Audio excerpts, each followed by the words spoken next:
კაკამარი. გონიოს ციხის გალავანს უამრავი კოშკი აქვს. ერთ-ერთი კოშკის ნაპრალში დიდ ქვებს შორის ერთი ბუკნაჭო ცხოვრობს. ბუკნაჭო აჭარელია და სახელად აჭო ჰქვია. აჭო პატარა და ტანმორჩილია, მაგრამ რადგან ბუა, სხვა ბუებივით ისიც ძალიან გონიერია. უნდა ბევრი იმოგზაუროს, თაბარი მოიაროს და გემით ზღვაც გადასეროს. იქ მივიდეს, სადაც მზე ჩადის და მთვარე ამოდის. დედამიწის ყველაზე ჯადოსნურ ადგილას. აჭო მთვარესთან მეგობრობს, მაგრამ ნატრობს მზის მეგობარიც გახდეს, რომ დღისითაც ბევრი იფრინოს. ეს რას გავს? დღისით კოშკის ნაპრალში შეყუჟული, სულ დაღამებას ველოდები. საკუთარ თავს შეშჩივლა ერთხელ. რაც გულით გწადია, მას აუცილებლად მიაღწევ. ეცადე და შეეჩვიე მზეს. უთხრა საკუთარმა გულმა. აჭომ თავი ფრთის ქვეშ შეჰყო, ასე იცოდა ღრმა ფიქრისას. ბუებს კარგი სმენა აქვთ. აჭოს არა მხოლოდ თავისივე გულის ხმა ესმის, არამედ გონიოს ციხეში შემოსული ადამიანების ხმებიც. ისინი მუზეუმს ათვალიერებენ, ფოტოებს იღებენ, გონიოს აბანოებისა და ძველი შენობების ნანგრევებზე დასეირნობენ, საცნობარო პოსტერებს კითხულობენ, გაოცებული სახეებით და უკან მიდიან. უამრავი სიტყვიდან, რომელიც ყოველდღიურად სწვდება აჭოს ყურს, ერთმა სიტყვამ განსაკუთრებულად დააინტერესა. კაკამარი, კაკამარი. როგორც კი ამ სიტყვას გაიგონებს, ჩათვლემილიც უცებ აჭყეთს თვალებს. იქნებ გემია ფიქრობს, იქნებ თაგვია, ან ზღვის ურჩხული. არა, ასეთი ლამაზი სიტყვა ძალიან კარგ რამეს უნდა ერქვასო, დაასკვნა. რამდენი იფიქრა, სანამ ისევ ადამიანებისაგან შეიტყო, რომ კაკამარი მდინარე ჭოროხის სახელი ყოფილა, ლაზურად. ყველაფრის გაგება სურს აჭოს. ბუთა შორის ცნობის მოყვარეობაში ჩემპიონიც კი გახდებოდა. თუ რაიმეა მოსასმენი, აჭოს არაფერი გამორჩება. ყველაფერს კარგად იმახსოვრებს და დიდხანს ფიქრობს. ამიტომაა, რომ აჭომ უამრავი რამ იცის. იცის, რომ გონიოს ციხეს აფსარი რქმევია ძველად.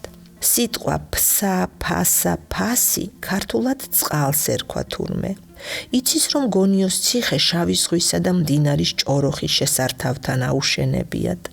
ხან რომაელები განაგებდნენ ამ ციხეს, ხან ბერძნები, ხანაც გენუელები. გენუელთა გამო დარქმევია აფსარის ციხეს გონიო. ისმენ საჭო ამ ამბებს და ხან რომში წასვლაზე ოცნებობს, ხან ათენში და ხანაც გენუაში. საღამოთი გონიოს ალაყაფის კარი იკეტება. ირგვლივ სიჩუმე ისადგურებს. აჭო თავს გამოხობს მაღალი კოშკის ნაპრალიდან და შორს მზის ჩასვლას გასცქერის. შორიდან ნიავს ზღვის ხმა და სურნელი მოაქვს. ნელ-ნელა ღამდება. აჭოც გაშლის ფრთებს და ბათუმის შუქურასთან მიფრინავს. დაჯდება მის მაღალ კოშკზე და ზევიდან განათებულ პორტსა და გემებს ათვალიერებს. თან შორეულ მოგზაურობაზე ოცნებობს. ზოგჯერ თავს გემის კაპიტნადაც წარმოიდგენს.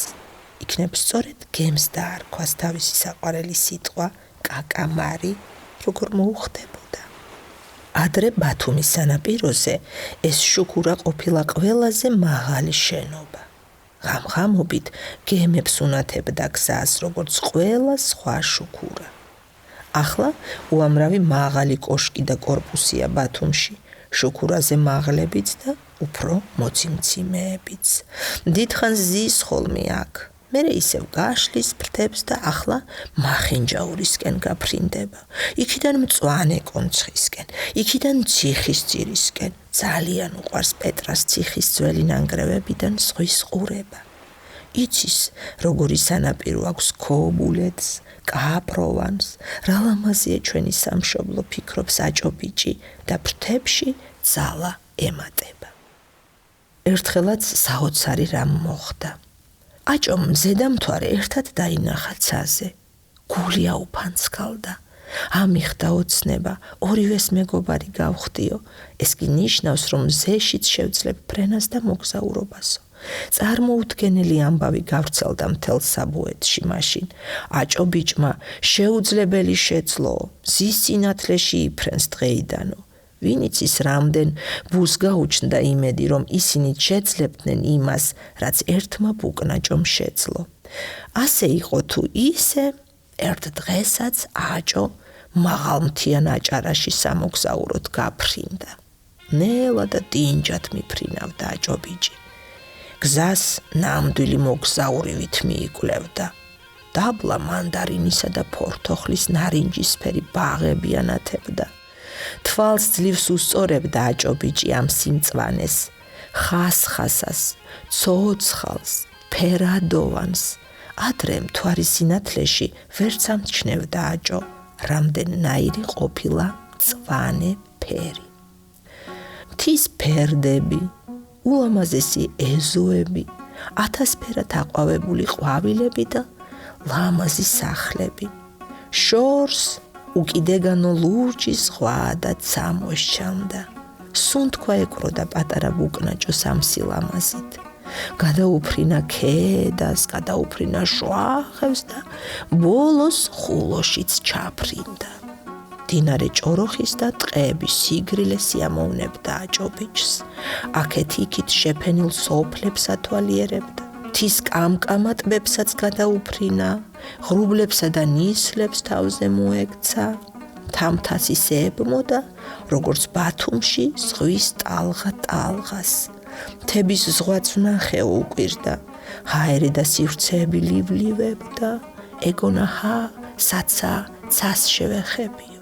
ხის სახლების ქვედა სართულში ბოჩოლები და ბეკეკები ცხოვრობდნენ, ზედა სართულებში კი ადამიანები. თუ სახლთან ახლოს მიფრინდებოდა, უქემრიელესი რძის, ყველის, კაიმაღის, ბორანოს, სინორისა და აჭარული ხაჭაპურის სუნი ტრიალებდა. ბავშვები, ახალგაზრდები, მოხუცები, ყველა ბედნიერი უნდა იყოს აქ, ფიქრობდა აჭო და თავადაც ბედნიერდებოდა. აი თურმე, რატომ მღერიან და ცეკვავენ ასე საოცრადო.